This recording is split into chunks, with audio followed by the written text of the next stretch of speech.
I assume everybody's watched this several hundred times like I have. And since it's a Small Business Saturday, I have a conversion kit for the square antenna for the Millennium Falcon.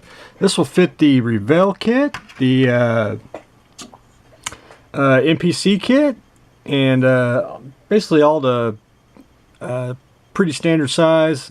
It'll probably even fit the fine molds one, but there you have it, a little addition. And I assume they'll probably come out with kits with the square dish, but if you need an extra one, comes vacuum formed 2 pieces, cut them out, and you can slap it on. Makes a nice addition to the square Millennium Falcon. By the way, I had to get me a new computer.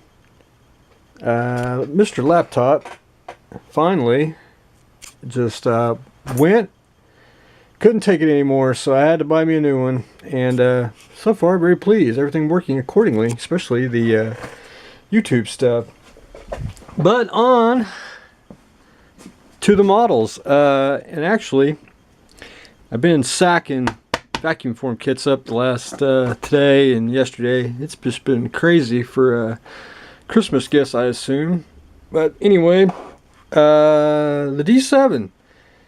Last I left off, I got it all assembled. I got everything sanded on it, and I shot some primer on it. And this morning I went back in, had a few little places to touch up just to blend in. I mean, it fits good. It's just a little bit of a gap. I just added putty and just made it seamless. And there's a few other little spots that I puttied up, just had to fix.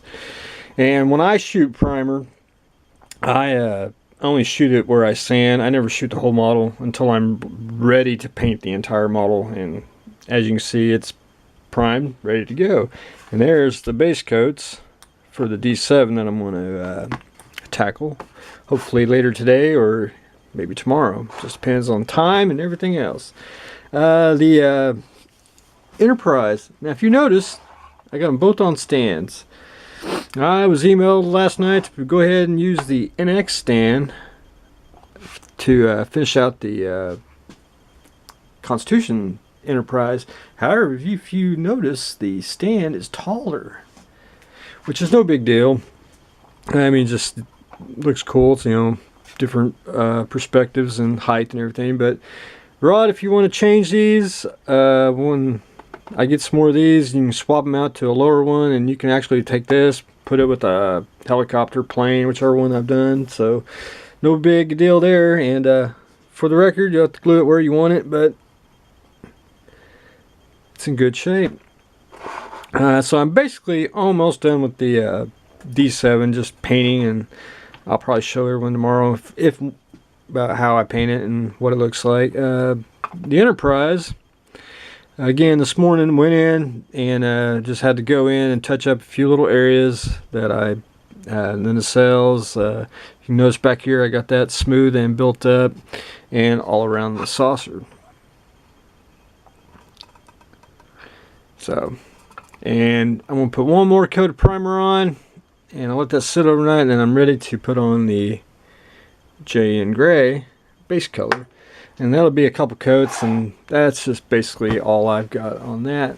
And painting duty, and then once I get the base coat on, then it's just me, Mr. Future, and lots of coats to make it shiny, because basically that's strictly nothing but decals. And that's just basically paint and very little decals. So there you have it. And I'm in the mood to scratch build something. So watching that new Star Wars trailer. This is the speeder bike that's in the trailer. And this is supposedly, her name is Kira, but it's just rumor. We'll just go with it. But I was tinkering around with the printer settings, and I believe I got it at 35th scale. So I got my 35th scale figure, which pretty close, so I ain't worried about it. And I'm thinking about, I want to scratch build that and make a vacuum form kit out of it. And I don't exactly want to do a I do and I don't her exact speeder. I just want to do basically a generic speeder, and I want to kit it where it's a generic speeder, and then when the movie does come out in a year, I can go back in and fine tune the master to make her speeder, whatever it's called. And I think that is just badass looking. So that's probably to come very, very soon. And don't forget, we got dishes for the Millennium Falcon, the Kira speeder bike, and I am working on the D7 and the Enterprise, and got them in the primer stage, and that's what I got going on today. So stay tuned for the next exciting episode.